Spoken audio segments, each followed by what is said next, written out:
تو تمام انبیاء کی اکثریت حضرت ابراہیم کی اولاد ہے، لیکن حضرت ابراہیم علیہ السلام کے دو بیٹے بڑے معروف ہیں. ایک بیٹے کا نام حضرت اسماعیل علیہ السلام ہے، ایک بیٹے کا نام حضرت اسحاق علیہ السلام ہے.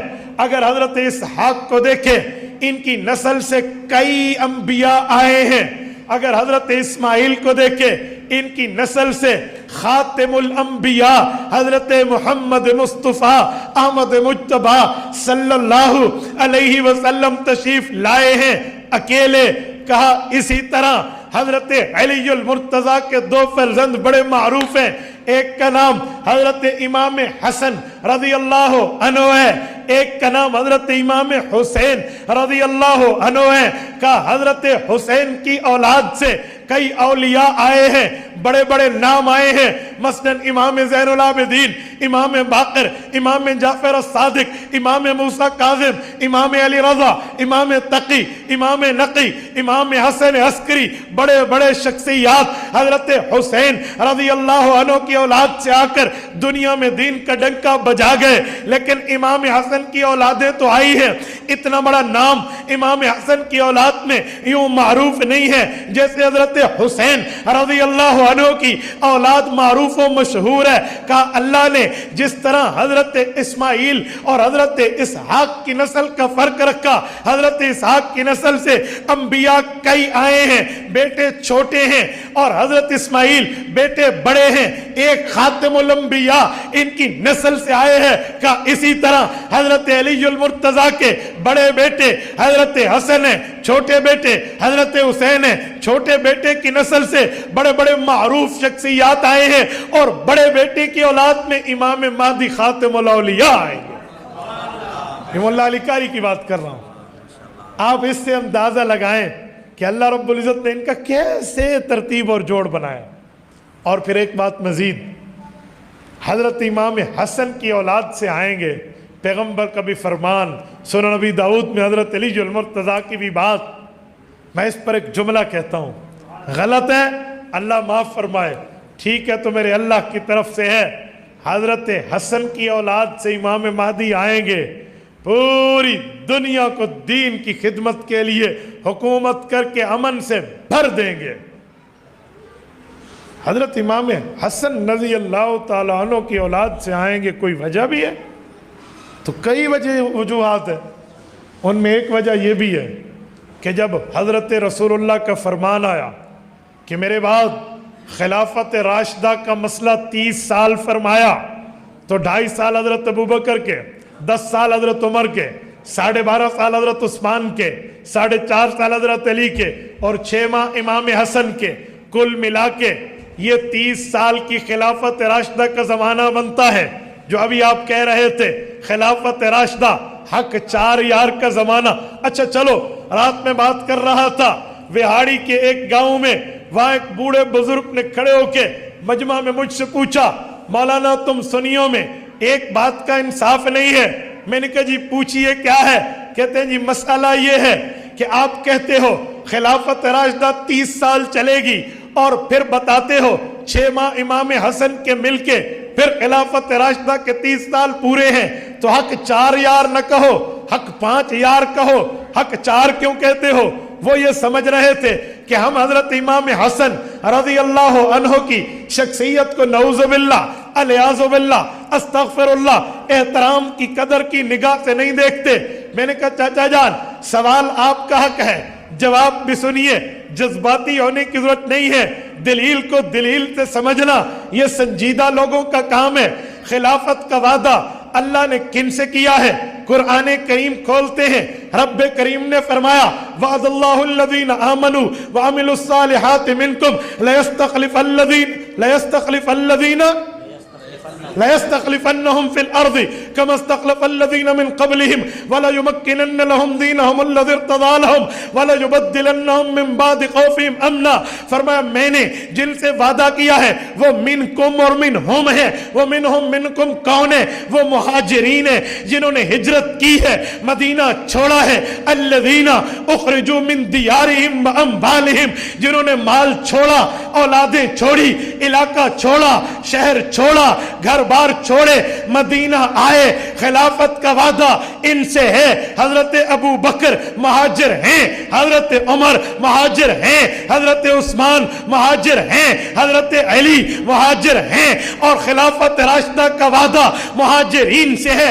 امام حسن مہاجر نہیں ہے, مدینہ منورہ میں ہجرت کے بعد پیدا ہوئے ہیں. یہ اولاد مہاجرین تو ہیں پر مہاجر نہیں ہے. مہاجر سے وعدہ خلافت راشدہ کا ہے, اس لیے حق چار یار یہ ہے, اور خلافت راشدہ کی تکمیل امام حسن پہ. خلافت راشدہ, خلافت راشدہ. یہ میں نے صرف اس لیے سمجھایا ہے تاکہ آپ کے ذہن سے یہ خلجان دور ہو جائے.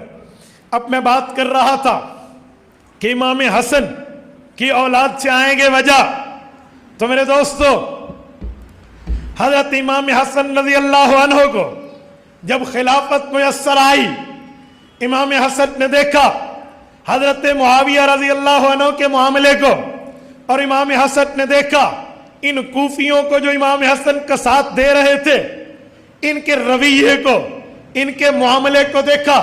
حضرت علی المرتضی رضی اللہ عنہ کا ان کے ساتھ حضرت حسن معاملے کا نظارہ آنکھوں سے کر چکے تھے.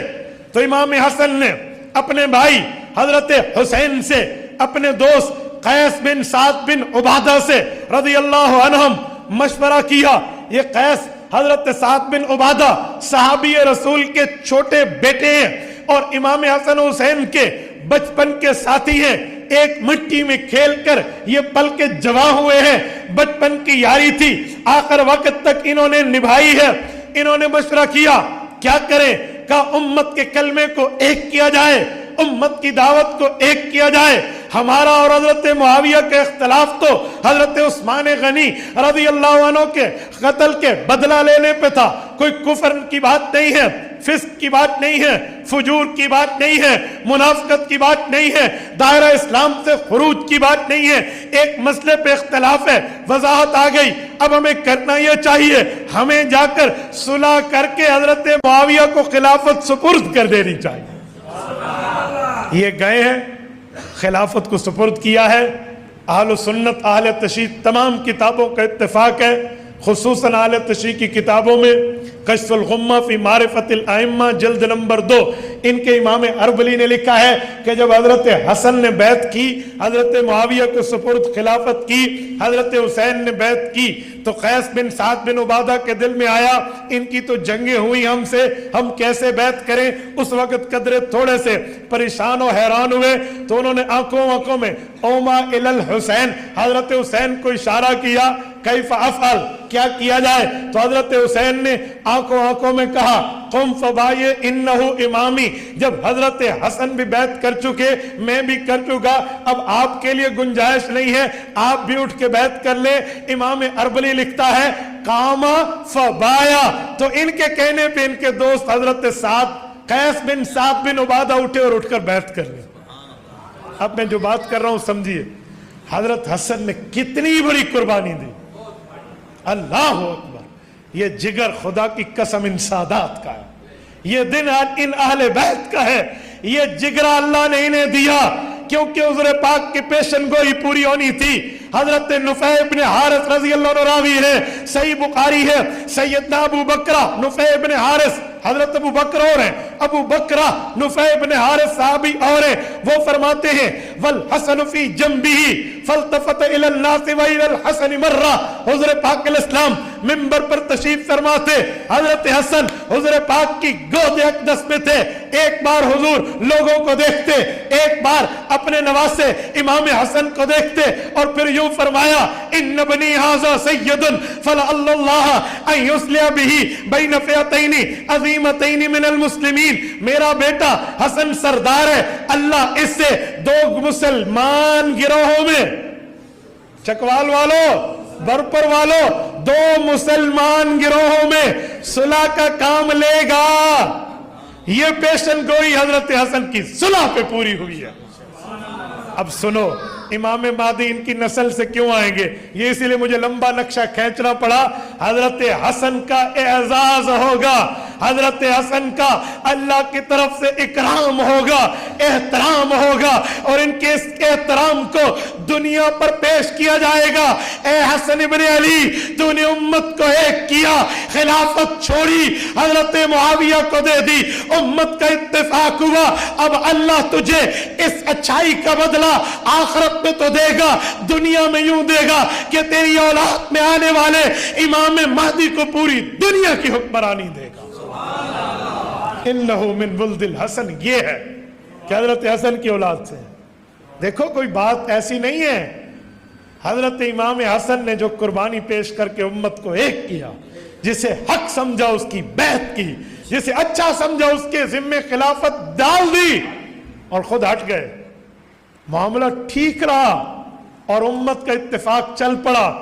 اے حسن, اچھائی تو نے کی ہے, میں اللہ بدلہ تجھے آخرت میں تو دوں گا, دنیا میں بھی دوں گا. یار خدا کی قسم, والد کی نیکی کا اثر اولاد میں چلتا ہے. 16واں پارہ, پہلا صفحہ, سورۃ کہف. وقت کے 3 نبی, موسیٰ علیہ السلام, حضرت یوشع بن نون علیہ السلام, حضرت خضر علیہ السلام, ایک بستی سے گزرے ہیں. فَأَبَوْا أَن يُزَيِّفُوهُمَا, وہ کہتے ہیں ہم تمہیں نہیں کھلاتے, نہیں پلاتے. انہوں نے مہمان نوازی سے انکار کر دیا, میزبانی سے انکار کر دیا, اور یہ گزرتے ہوئے تینوں نبی ایک دیوار کو تعمیر کرنا شروع ہوئے. کیوں؟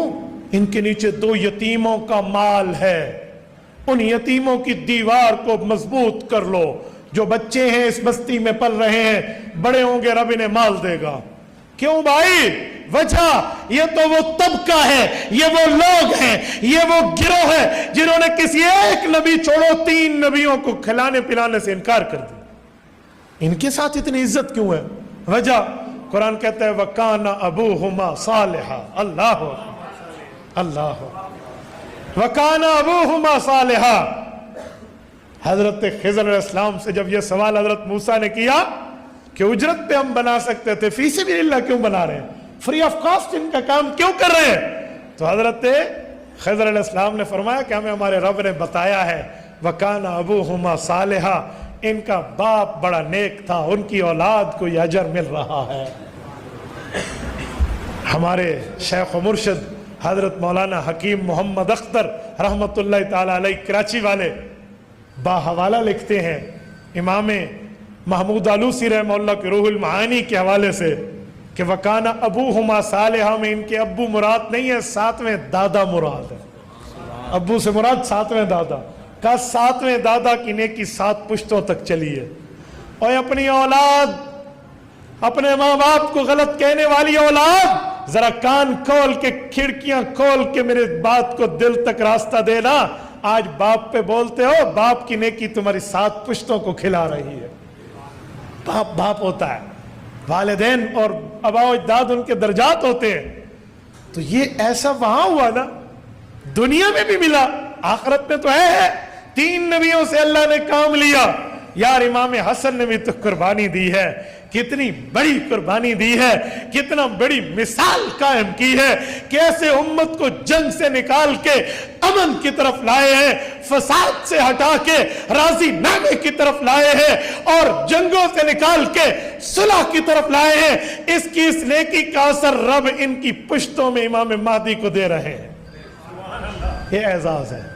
اچھا پھر امام مہدی دنیا میں جب آئیں گے, پیدا ہو کر مدینہ میں رہیں گے, اور خلافت کے بعد پہ امیر المؤمنین کا, اس وقت کے حکمران کا انتقال ہو جائے گا. لوگ انہیں کہیں گے آپ سنبھالو. یہ مدینہ منورہ سے لوگوں سے چھپ کر مکہ مکرمہ آ جائیں گے, مدینہ منورہ سے نکل آئیں گے. بین الحجر والکعبہ, حجر اسود اور کعبہ کے ایک کنارے کے درمیان انہیں پہچانا جائے گا. 40 ابدالوں کی جماعت ان کے ہاتھ پر بیعت کرے گی. علماء کھچے آئیں گے, ان کے ہاتھ پر بیعت کریں گے. بہقی کی روایت میں اللہ کے رسول نے فرمایا تمہیں برف پر گھسٹ کے بھی آنا پڑے تو امام مہدی کے پاس آنا. برف پہ گھسٹ کے, اندازہ لگاؤ.